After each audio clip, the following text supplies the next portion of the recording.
Hey everybody, Plushie here, and today we're going to talk about the brand new Summer SSR support servant, Tiamat Larva Archer.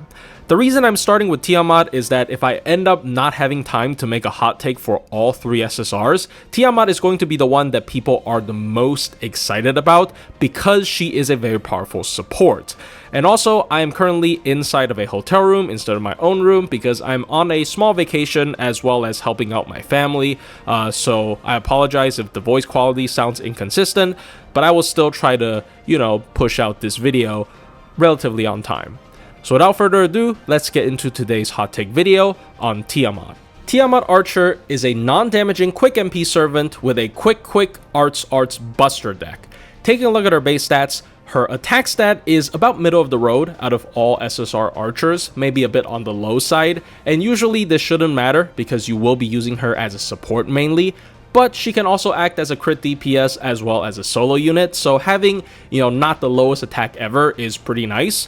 Her base gain is 0.59% per hit on 3-hit arts cards, 5-hit quick cards, and a 5-hit extra attack. And of course, her buster card is 4 hits as well. So her base gains on both her arts and especially quick cards are really good, meaning that she can spam her MP pretty well by just using her cards. And she doesn't have any shortage of quick and arts buffs as well as star generation, so these are going to be buffed pretty nicely as well as always crit. So yeah, she's going to be spamming her MP really nicely just on her own. She is of the star attribute, and her alignment is Chaotic Summer. The star attribute is actually quite nice if you want to pair her with Olga Marie. Olga Marie's MP can charge star attribute servants by an additional 20% MP, which might seem a little bit counterintuitive because she doesn't really support Buster, but they still are a pretty nice pair. In terms of basic traits, she has animal characteristics, meaning that she can use the Koyan Dark CE to get 20% more bond, and just pair with Koyan Dark in general, even though I don't think they are great partners. She's also Demonic Beast, meaning she is pretty good at fighting Koyanskaya, and she's Divine, Dragon, and she nullifies Enuma Elish because she is star attribute, and she got a lot of other traits as well, like super large, non-hominidae, but I don't think any of these are like particularly relevant. And stage 3, she's also levitating, so against certain bosses she can ignore their gimmick. But overall, the alignment and traits are not that exciting other than animal characteristics, but the star attribute is pretty nice.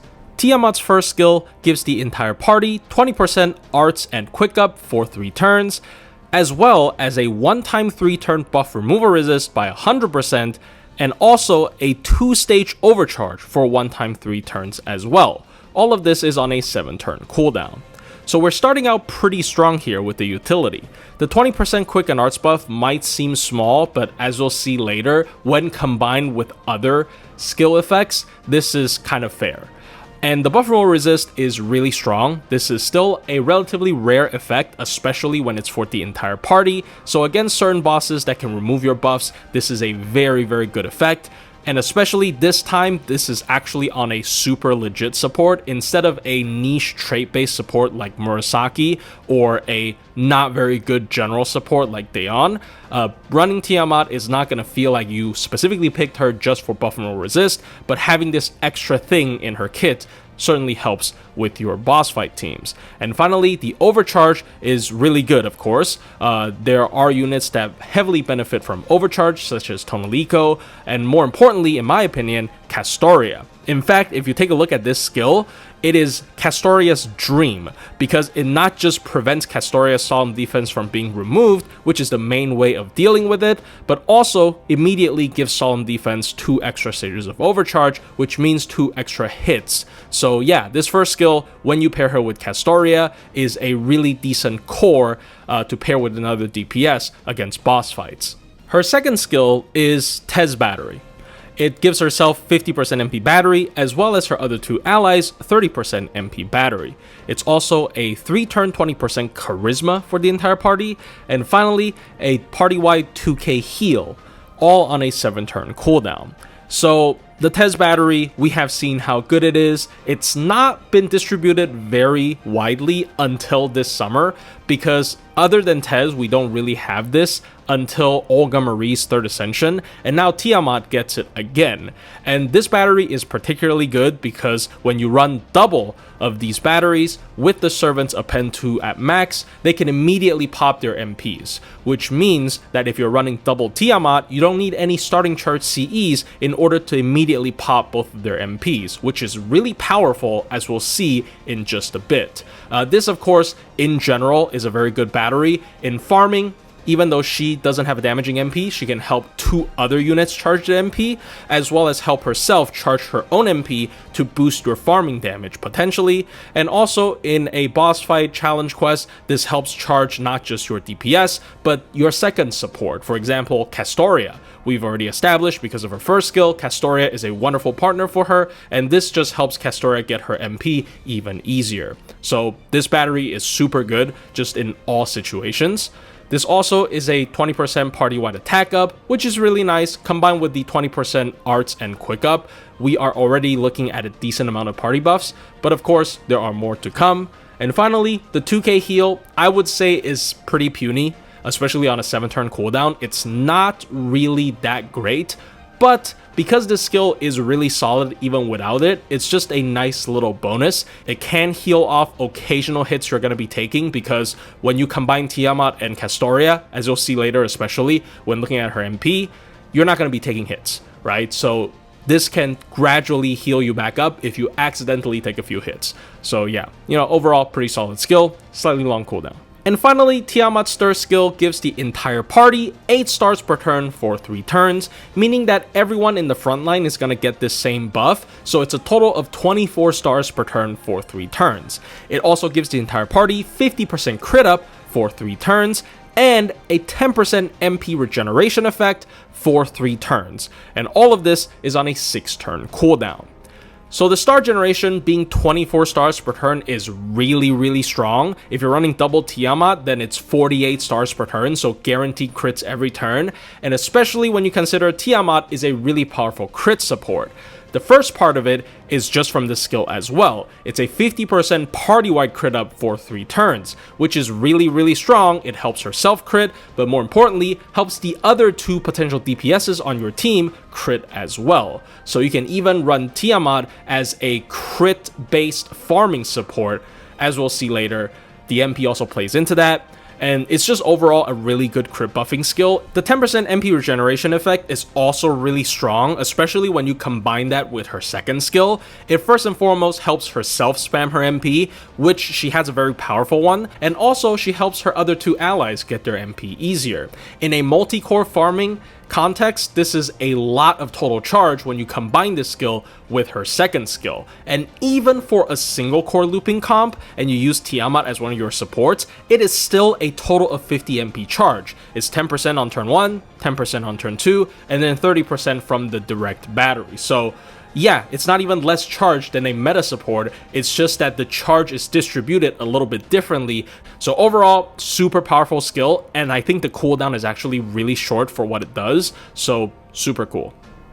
Taking a look at her passives, she has the highly coveted Magic Resistance Goddess Essence combo, meaning that she has a passive of 50% debuff resistance total. Now remember that 50% number, it's gonna come into play again when talking about her MP. But even without that added context, just having 50% debuff resistance is super good, especially on a support, because whenever the enemy skill seals or MP seals a support, they can literally break your entire run. So having the ability to casually shrug them off at random is really good. She also has Independent Action A, which gives her passive 10% crit up. This definitely helps with her crit DPS role, but because of how much crit she can give the entire party, it almost feels a little bit too small. It gets drowned out by her other skill effects, but still, every little bit of crit up helps. And finally, she also gives herself 300 damage cut, as well as 10% crit chance resist up. So both of these help her survival by a little bit, which pushes her solo unit role as well. I think they tried to balance her by removing her passive from her alter ego version that generates 5% MP for herself every turn. A little bit disappointed to not see that present in Tiamat, because I do feel like that's kind of like her signature passive, and she doesn't have it anymore here. And finally, Tiamat's MP is a quick, non-damaging MP that gives the entire party 1 turn of invul, as well as 3 turns of debuff resistance that scales with MP level from 50% to 100%, 3 turns quick and arts double buff that also scales with MP level from 30% to 50%, and finally, the overcharge of the MP gives the entire party crit up from 50% to 150% for 3 turns. So yeah, the MP is extremely stacked. The invul, of course, protects your entire team for a full turn. It's not hit based, and they can't even remove it because of her first skill, giving yourself 100% buff removal resist. The debuff resistance scales with MP level, which is kind of annoying, but this is why I said the 50% passive is important, because even at MP 1, when you combine this with her passive, Tiamat herself is just effectively debuff immune. There are bosses that have 500% chance to debuff you, but most of them only have 100% chance of debuffs. So yeah, it's really strong for herself, and of course at MP5, your entire party is effectively debuff immune. I don't think it's actually that big a deal to get her to MP5 just for this 100% debuff resistance, because this is also a 3-turn effect, so you can even stack it, and whenever you stack it more than once, even at MP1, your entire party has 100% debuff resist, so it's also effectively debuff immune. You can also just use double Tiamat to achieve the exact same result. The quick and arts buff is also really nice, of course. It scales from 30 to 50%, and when you combine this with her first skill, even at MP1, it is a 50% quick and arts buff for 3 turns if you just use your MP a single time. I don't actually think leveling this MP to MP5 is super important. I think at MP1 it's already really solid. Arts up and quick ups are also generally valued a little bit more than buster ups because they also boost MP gain. So Tiamat, after she starts spamming her MP, is gonna have an easier time to get their next MP. And finally, the overcharge, even at OC1, is a really solid party-wide 50% crit up. Combined with her third skill, it is a total of 100% crit up. But then you remember, Tiamat's first skill gives the entire party, including herself, 2 stages of overcharge. So it's actually a 100% crit up if you use all of her skills and then her MP immediately on turn 1. Combined with her third skill, it's 150% crit up without any trait-specific, requirements, which is really strong. But then the real disgusting thing happens when you run double Tiamat. Tiamat, as a reminder, her second skill is a Tezcali Polka style battery, meaning that if you're running double Tiamat, neither of them need any starting chart CEs. They only need a maxed out Append 2 in order to pop both of their MPs immediately.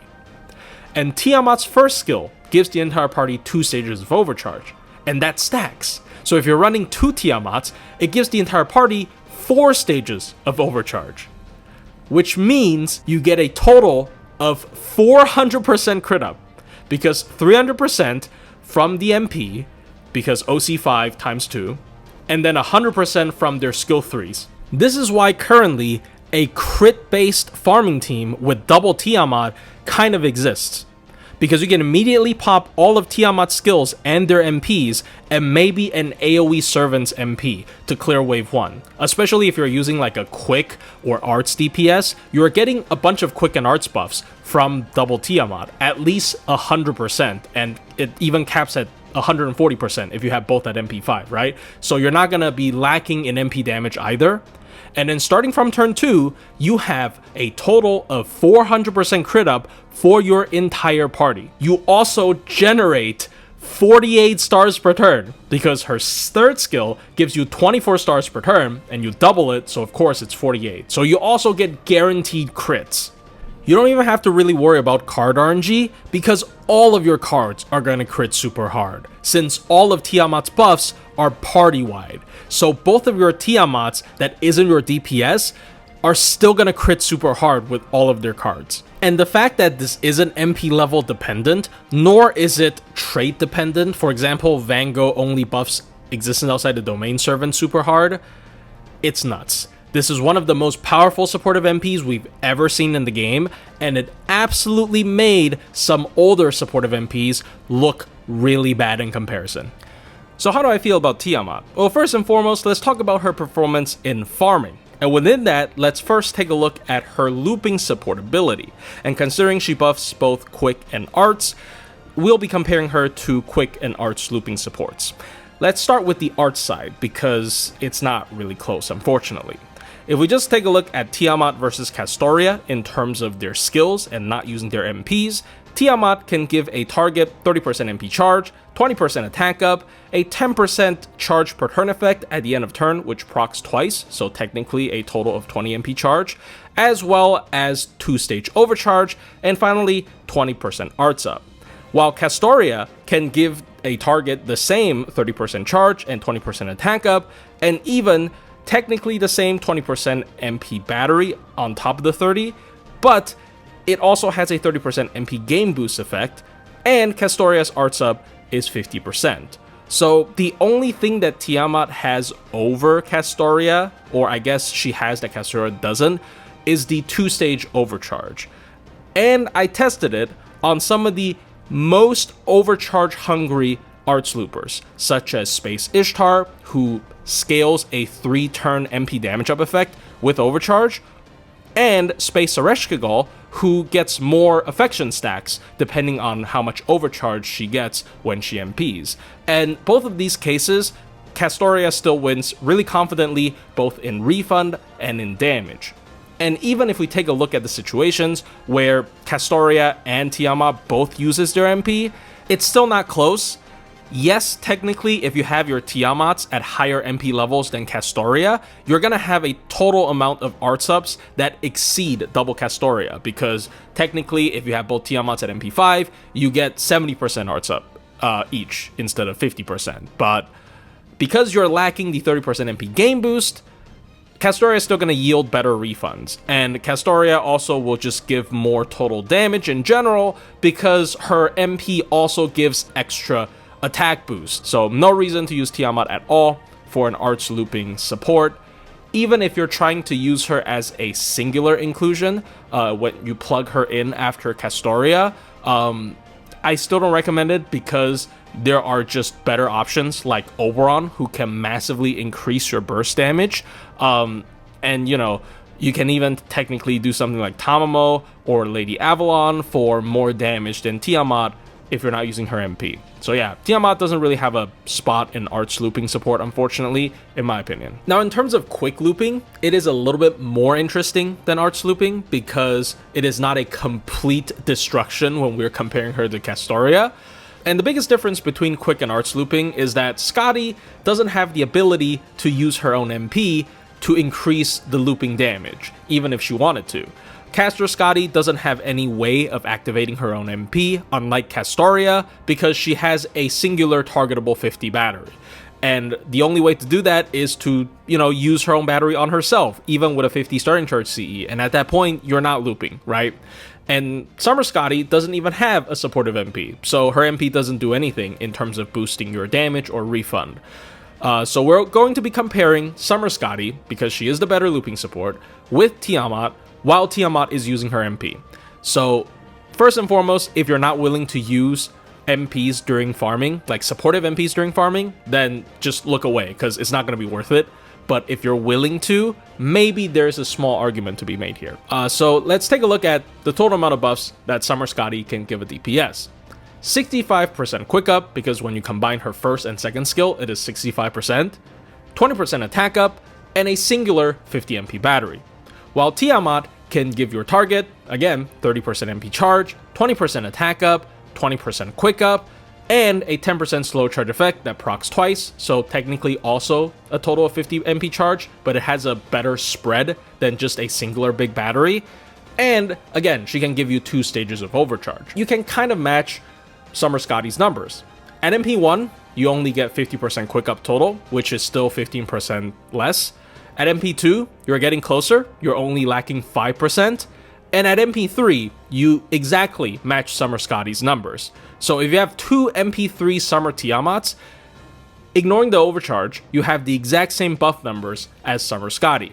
You can also do MP5 plus MP2, and you'll get the same total number of buffs as double Summer Scotty. So yes, if you have a decently MP level Tiamat, and so does your friend, you can technically match or even surpass the total amount of buffs that double Summer Scotty gives a quick DPS. And that's not even considering the 4 extra stacks of overcharge that you'll be giving your DPS with Tiamat as well. So on a technical level, double Tiamat can be superior than double Summer Scotty. The biggest problem is, again, you have to watch 2 extra MP animations, and not everybody is willing to do that. The saving grace is that I do believe 10% slow charge per turn, which will, stack to 20% if you're using double Tiamat, works better with quick DPSs than arts DPSs, because arts DPSs have way better refund.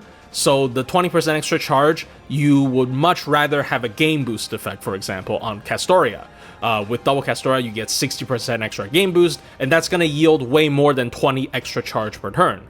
While in quick, Scotty doesn't give you any game boost effects, and also quick just has worse base refund. So 20% extra charge per turn is actually kind of valuable in quick looping. But again, I don't really think it's worth getting high MP level Tiamat Archer just so you can slightly be better than double Summer Scotty, because quick single core looping isn't the most meta thing to begin with, and spending so much money for a slightly better Summer Scotty that also takes more time is just not worth it. I do believe using Tiamat as a plug-in quick looping support can be nice, because she can kind of function as a Nero Bride-esque character, because she also gives 30 MP charge, but she can also give you 10% slow charge. And as I've established earlier, 10% slow charge is pretty good for quick looping. And also, she gives overcharge. So if you're not, full on double Summer Tiamat and you're just plugging her in, if you are looping with a character that really benefits from overcharge, especially characters with like ramp up effects that last 3 turns that skills with overcharge, technically, Tiamat can be the best plugin outside of Oberon. So yeah, she has a little bit of potential in quick looping. Still not convinced though. There is, however, one farming comp that I truly believe has potential that involves double Tiamat. I already brought it up when introducing her MP. It's the double Tiamat crit farming team. Again, just like I've brought up earlier, this team gives you 400% crit up for the entire party, as well as a lot of arts up, a lot of quick up, a decent amount of attack up, and 48 stars per turn. So you don't even have to worry about star gen. You have guaranteed crits on all of your cards every turn. And the format is pretty simple. You use a usually AoE quick and arts DPS and double Tiamat, and you triple MP on turn 1. And usually you will have enough damage to wipe turn 1 because Tiamat gives you a lot of card ups. So even just at MP1, double Tiamat gives you 100% arts and quick up, and you also get the charisma effect from her skill 2, and the overcharge can also help. So your turn 1 MP damage is not going to be bad at all compared to like double Castoria, for example. It's not going to be that bad. So you can usually at least wipe out wave 1, because wave 1 has the lowest HP in most cases. And starting from wave 2 and wave 3, you can just card and then kill everything. And because your entire party gets 400% crit up, you technically don't even need to care about card RNG, because everything crits really hard. This means that you can plug in other supports that purely buffs card damage, like Kazo Drop, for example. She buffs card damage a bunch, especially for quick cards, and usually you'll be using, quick arts decks with Tiamat. And if you really care about card RNG, you can even plug in characters like Hakuno or Ruler Artoria to improve your card RNG. And also, because you will be, critting with your arts and quick cards, and also Tiamat just gives you a bunch of arts and quick ups, and even, 10% charge per turn twice, so 20% charge per turn, you'll most likely get your MP back by turn 3. So when you're farming with this team, it's usually purely MP damage on wave 1, purely card damage on wave 2, and a combination of MP and card damage on wave 3. So you have even better max damage potential on wave 3 when compared to some other crit comps that doesn't really allow you to use your MP for a second time. Now, I really like this comp. It has problems, mainly the same issues as other crit comps, where, for example, if you get a full hand, you kind of get screwed. You can't space out your attacks, but you can fix that by plugging in a card shuffler, for example. And also, problems such as I don't know if I'm confident taking out 3 enemies with just cards, but this comp also usually allows you to MP again. So if you have an AoE MP DPS, that problem also kind of gets solved. And also, I really like this comp, especially on Bleach Earth quests like 90 star or 90 star star, because the MP level requirement on your main DPS is much lower than if you were using a pure MP comp. You know, you don't really have to care that much about your main DPS's MP level because your cards are going to take care of most of the HP gates.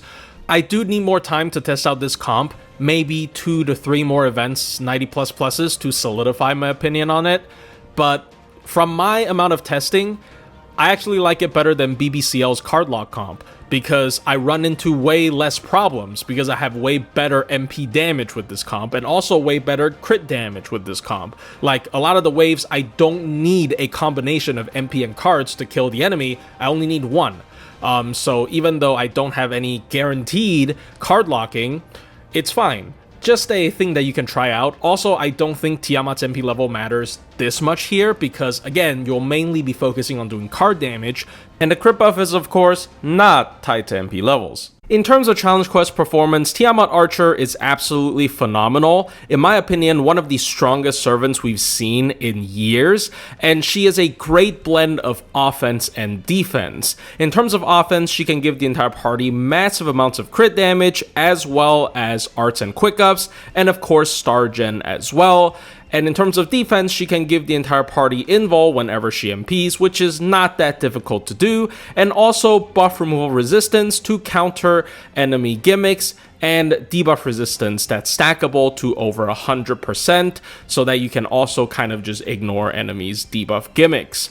And finally, she also has overcharge that can synergize with certain units very well. So yeah, Tiamat is just very good. You can practically fit her in any team, even on Buster teams, even though you probably have better options for that. But mainly she's going to be fitting into arts and quick teams.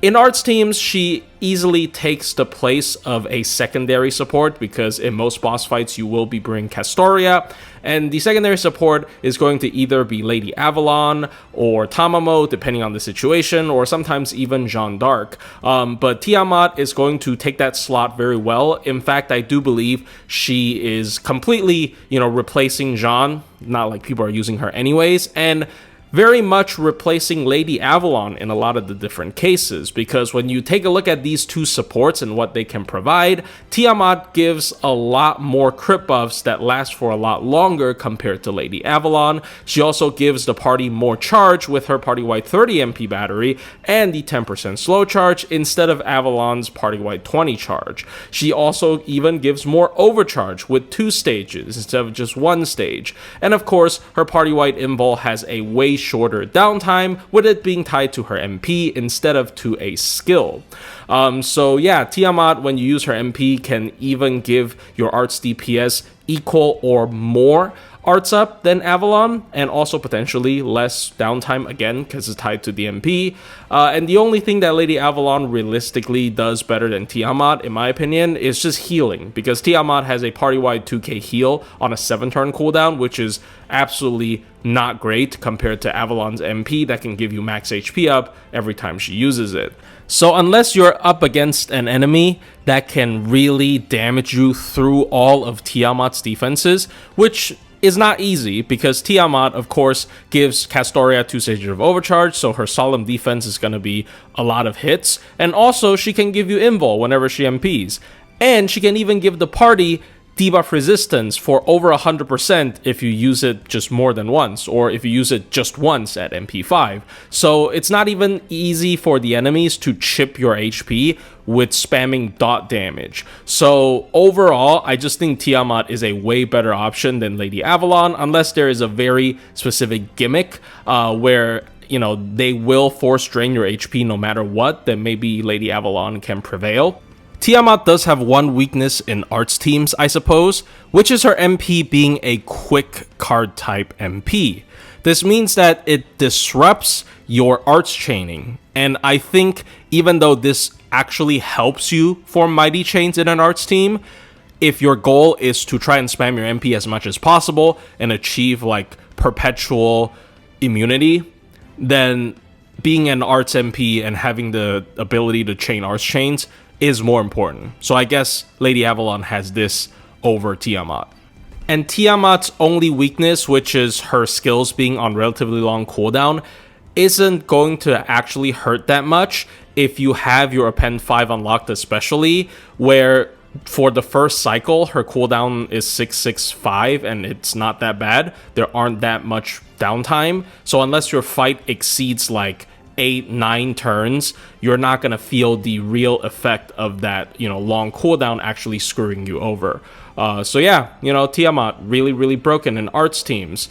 Now Tamamo is still her unique thing. I don't think Tiamat is comparable to Tamamo at all. Tamamo is a better healer. She gives cooldown reduction. But of course, we all know Tamamo right now is not in the best place.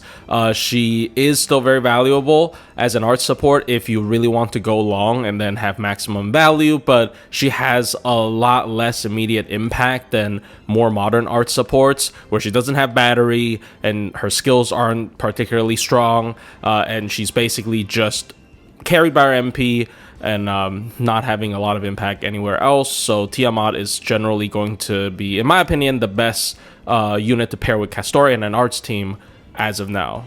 Tiamat buffs quick and arts equally, so of course she also fits into a quick team.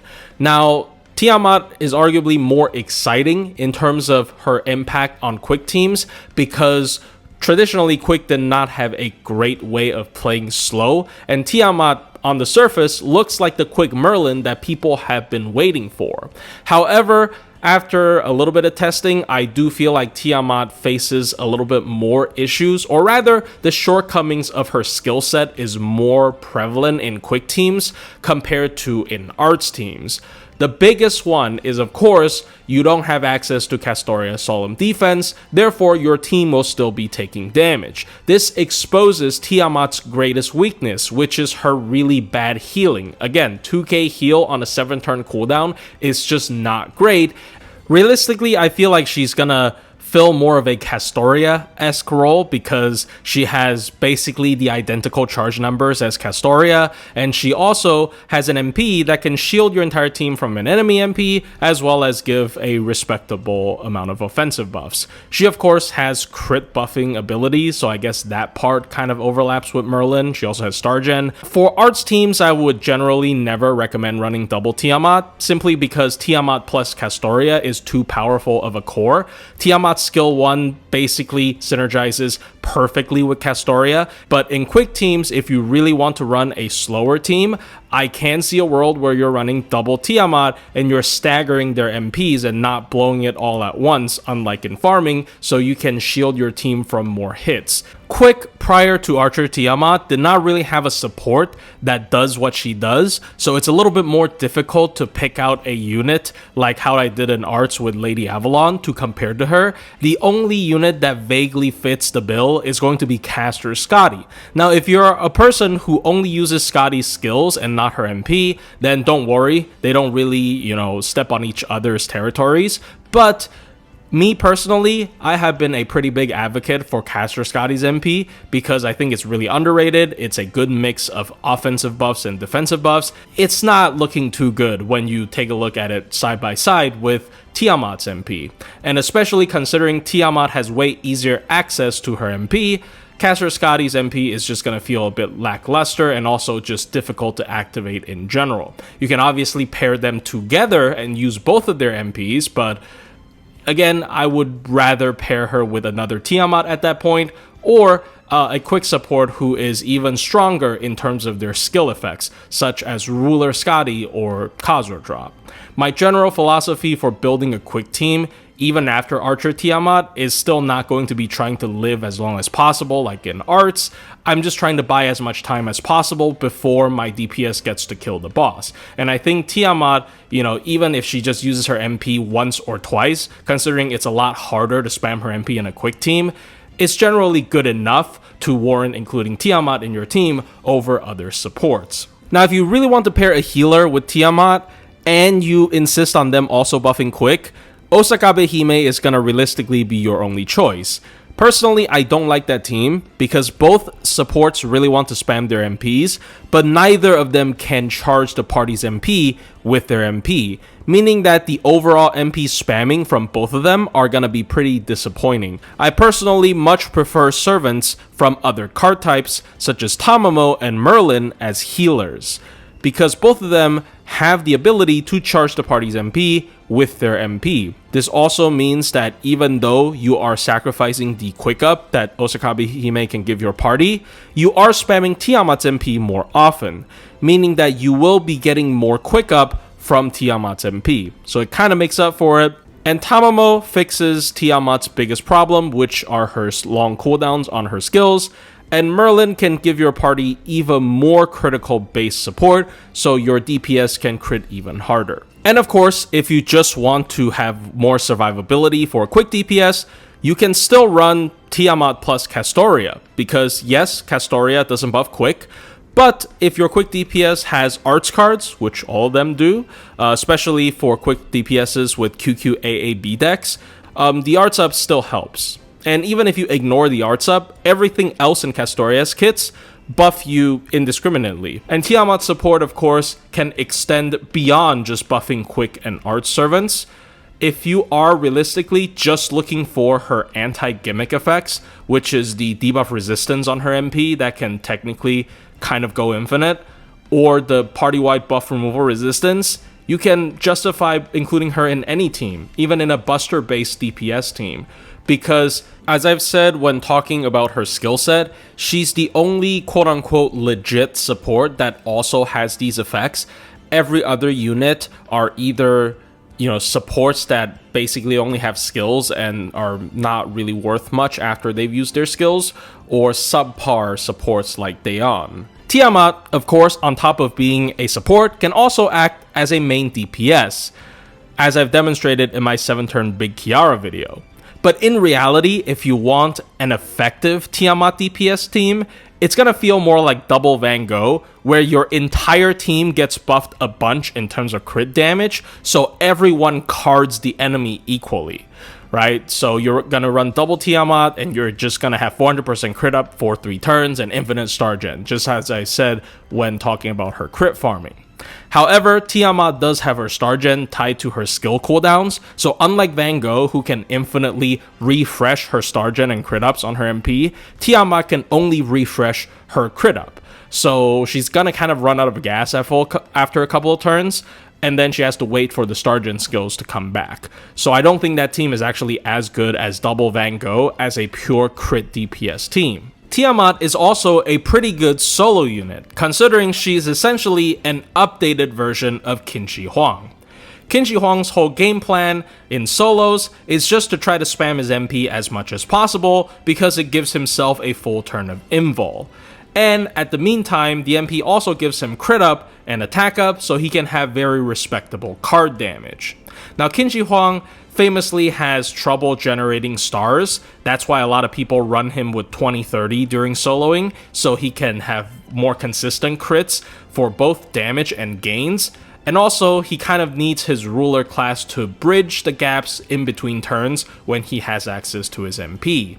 Tiamat kind of solves that problem because she has way better MP generation than Qin Shi Huang. Her third skill not just gives her 8 stars per turn, it also gives her 10% MP charge per turn, so she has more consistent crits in terms of star gen, as well as just flat MP charge. Her MP also is a quick MP, meaning that when you lead with her MP, the other 2 following cards has a boosted 20% chance to crit, so even more consistent crits coming from her MP type. And finally, her MP, instead of buffing her attack up, buffs her quick and arts up, meaning that her quick and arts cards are gonna actually have really good MP gains and help her spam her MP even better. So Tiamat can actually go back-to-back MP pretty easily in a solo, as opposed to Qin Shi Huang. To not make the video too long, I'm going to make the final comparison today, which is Van Gogh versus Tiamat as crit buffers. In terms of what Tiamat has over Van Gogh, she simply is a better generic support than Van Gogh, because she actually has the ability to charge the entire party's MP, unlike Van Gogh, who can only charge herself. She also has more consistent hard survival with the invul whenever she uses her MP, as opposed to Van Gogh's terror spam, which isn't always consistent to proc, and also the one-hit evade is pretty flimsy as well. Secondly, Tiamat actually buffs more crits than Van Gogh, because if we take a look at their MPs side by side, Van Gogh's generic crit up effect is tied to her MP level, while Tiamat is tied to her overcharge, and Tiamat's overcharge 1 crit up matches Van Gogh's MP 1 crit up. But Tiamat's first skill gives herself 2 stages of overcharge, so at the very least, she's gonna start with 100% crit up, and her skill 3 gives yet another 50. So at MP 1, Tiamat is gonna give triple the amount of crit ups as Van Gogh if both of them just uses their MP once. It's even super easy to push Tiamat's crit up to 200% by simply equipping her with one of those 50 MP starting charge CEs with overcharge plus 2 stages. Of course, as Van Gogh's MP level increases, or if you're buffing existence outside of domain DPSs specifically, then the crit buff numbers are going to creep up and even match Tiamat's. However, the fact that Tiamat can do this much crit buffing at MP 1 is a clear advantage over Van Gogh, especially if you're not buffing existence outside of domain DPSs. And finally, Tiamat has the spammable debuff resistance on her MP, as well as the buff removal resistance on her skill, meaning that if you need those effects in a boss fight, you can still just bring one Tiamat for it, while if you're using Van Gogh, you might need to bring another support like Murasaki to provide these effects on top of the crit buffing. Of course, on the flip side, Van Gogh also has a couple of edges over Tiamat. Number 1 is, again, back to their MPs. Tiamat's MP, importantly, does not give star generation, while Van Gogh's does. This means that Tiamat's star generation for the party has a downtime, since it's tied to a skill, while Van Gogh's star generation is spammable, and technically, if you spam her MP enough, does not have a downtime. So she's always going to be able to give you consistent crits, while Tiamat might not be able to. This leads to the second benefit of Van Gogh, which is how easy it is to spam her MP. Now, Tiamat by no means has trouble using her MP relatively often, but Van Gogh's MP spam is just on another level. She can give herself curse command codes to bolster her skill 1's MP battery that scales with curse, and with her most recent buffs, she can even consume those curse stacks after using her battery for 20% flat charge every time she uses her quick cards, which is insane. It's actually super easy for Van Gogh to use her MP back to back.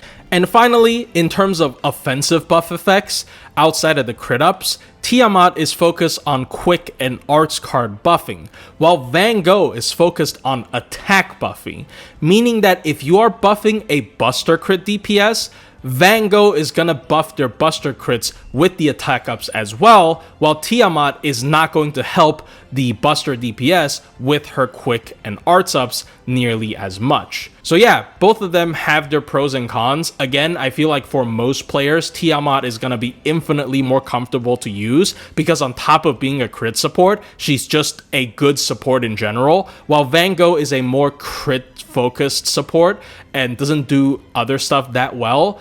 But for certain min turns, especially again if your main DPS is an existence outside of domain servant, Van Gogh is still on the top. In conclusion, Tiamat is an absolute S tier support that can help with both of your offensive and defensive capabilities. In terms of farming, unfortunately she is not a great looping support, basically having no place in arts looping and only a niche option in quick looping. However, Tiamat is a decent option for multi-core farming if you are mixing and matching quick and arts DPSs. She of course also enables double Tiamat crit-based farming. In terms of challenge quest supporting, Tiamat is absolutely insane. She solved the problem of arts not having a consistent crit support while also outperforming Lady Avalon in terms of having synergies with Castoria. She also solved the problem of quick not having a great survival based support while still providing the amount of offensive buffs that matches or even surpasses previous quick supports. as a crit support, her crit buff numbers actually exceeds Van Gogh, who was previously considered one of the best crit supports in the entire game, and her crit buffing performance overall outdoes Van Gogh unless she's buffing existence outside the domain DPSs. And finally, as a solo unit, she's essentially a more consistent version of Qin Shi Huang that has way better MP spamming so that she can essentially never take damage from the enemies while also buffing her card damage a bunch with her MP. And the scariest part about this is she's doing all of this at the same time at just MP 1. I don't think any of these things I just mentioned are greatly affected by her MP level. So I highly recommend everybody try to at least pick up one copy of Archer Tiamat. And in terms of people that want to level up her MP, my recommendation is don't go beyond MP2. At MP2, you get the most value because you get 10% extra quick and arts up. Even then, it sounds like not a lot, but you also can kind of counter enemies' drain effects because you can go over 100% MP gauge. And you also get 75% debuff resistance on your MP, which a lot of servants have magic resistant passives that are about like 20% or 15%.